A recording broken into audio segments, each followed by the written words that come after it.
Instead of a dark one, what wholesome secret are you hiding? My stepmother doesn't know she's going to spend the rest of her life living with my family because I feel a sense of duty to her. My dad wasn't the best to her, and he drank himself to death immediately after a quadruple bypass. She never got to have kids because he had a vasectomy after I was born, and the reversal didn't work. The life insurance policy I guilted my dad into getting was only $50,000, and it's gone. My brother completely rejected her as a mother. She's so happy when she's with my kids. And a disappointing life has taken its toll on her. I want her final years to be easy and happy, to feel like she has a family that is not ruled by alcohol. I'd lost my phone and my 5-year-old niece was helping me look for it, and she was really bummed out that she couldn't find it. I eventually found it and put it where she would find it. Seeing her run up to me with it, all smiles and everything, was so cute, lol. Every time my grandmother gave me money or paid me for doing her a favor, I always slipped the money back into her purse or hid it in her house when she wasn't paying attention.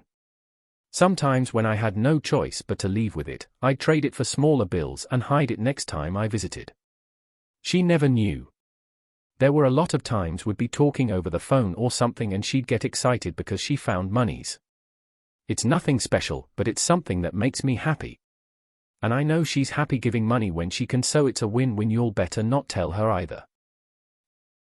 Someone close to me is too proud to accept my help, so they go to a food pantry instead. I donate their favorite foods to the pantry so it stays stocked with the foods they prefer. I worked at a KFC for maybe 3 weeks back in 2005.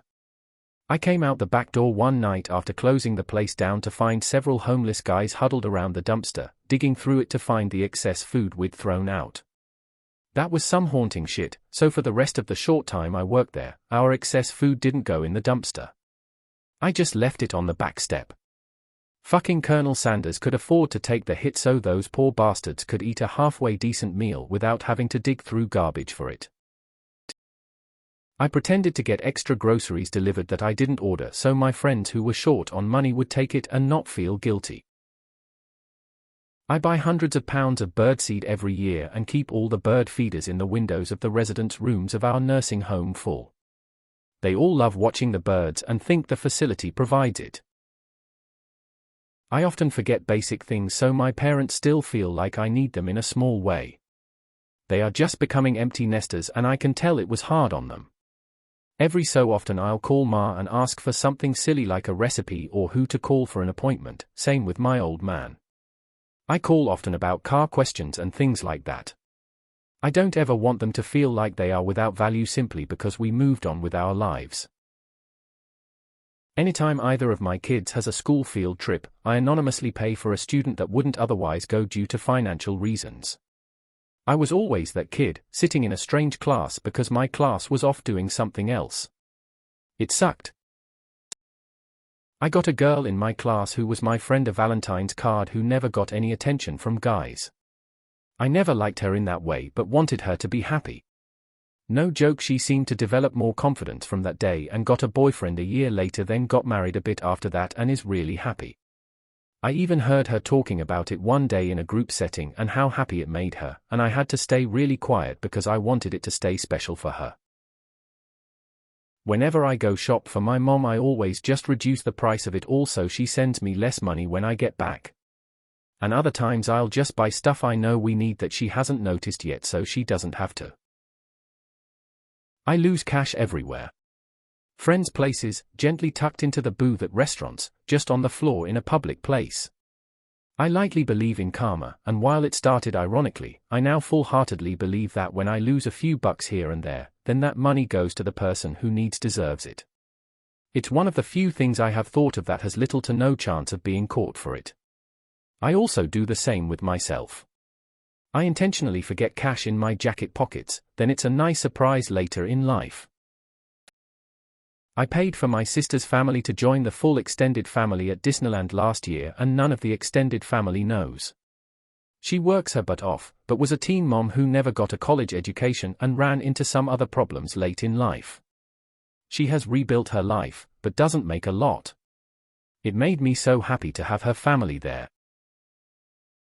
I know that Pixie knows she's a good cat, but I tell her anyway because I know she likes it. I'm part of the reason all the stray cats are disappearing in my neighborhood. Me, and a few other people who are more experienced than I am, find and trap the strays, get them to the vet and then into a foster home. We've probably homed around a dozen cats so far. The neighborhood kids are always sad that the cats stopped showing up, and some of the parents are just plain ignorant. But after we had 2 cats get hit by a car, I decided it was time to take action and get these cats a safe place to live. Me and my friends once bought a Valentine for a boy who wasn't very popular in our class. We didn't put our names on it, but he was so happy to have received one, he kept turning it over and over in his hands all day. I finished cancer treatments last spring and my work was extremely generous financially throughout the process. A sporting event was used as a fundraiser and I received $1,200. Since I was almost done with treatment and bills were caught up, I gave $1,000 to a student in my daughter's class who is fighting cancer too. I left it anonymously for her to pick up at school. Her mom posted a thank you on her FB page, but no one knows it was me. I often buy my friends tickets to concerts or movies and just say that I happened upon a free ticket and ask if they want to come. I never tell them I bought it just because I want them there and they couldn't afford to go. My little brother thinks I pick him up to go to the movies every other week because I don't want to watch the movie alone. But honestly the only reason I do it is because it makes his day a little better, or at least I hope. My sister and I have birthdays extremely close together. Hers on the 28th of one month, mine in the 27th of the month after. It makes it a bit confusing for people, and often they'll get the month correct but the day wrong. We never make a big deal of it. My grandma calls the day after my birthday every year. Always with happy birthday love, I didn't forget and we'll talk about my plans, what I hope to get from others, what I think my boyfriend got me. I will never tell her that my birthday was the day before. I still have the ticket stub from my first date with my wife. She was 18, I was 20. I had a feeling so I saved it. I'm usually not that type of person. Been together for 17 years and married for 12, can't wait to frame it and give it to her on our 25th anniversary. When we got kicked out of our house for the 6th and final time, my mom would moan in pain while she slept from night terrors. She slept in a side room downstairs at my grandparents' house during the day and it happened to be near where I was, and I'd start holding her foot or hand while she slept. She always stopped once I held on and I'd stay nearby as she slept all day so she could actually sleep somewhat well. I fertilize my elderly neighbor's lawn.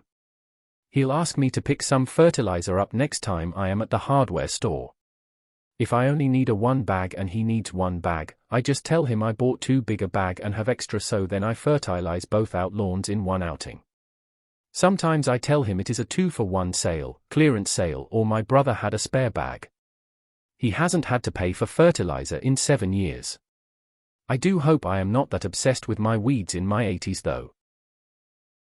I don't know if this counts since I and my mom do this, but my grandma has dementia, but every once in a while she will remember something from years ago and tell the story. It's always the same story every time and I can tell it to you word for word exactly how she does, but we always pretend we have never heard it because it makes her smile and laugh and feel good about remembering it. My old boss never got any recognition from his boss, who was a jerk. When my boss's birthday was coming up, I emailed his boss's EA describing exactly what he would like and she ordered it and had the big boss sign the card. My boss was so happy that he had remembered his birthday and listened and remembered exactly what he wanted. He was so happy I didn't have the heart to tell him the truth when he asked if I had anything to do with it. I had recently moved into my own apartment in Manhattan after graduating and getting a very nice job on Wall Street. Every Friday everyone would go dashing to the bars for happy hour, but I'd respectfully always decline. I was a volunteer at a hospice home where I'd read, feed, or just spend time with the residents there. I had been volunteering there for about 2 years and sadly saw more than a few of the folks I was close to pass away. I still think of the people there, though they all must have left our world already since this was a long time ago. I'm certain we'll all meet again one day.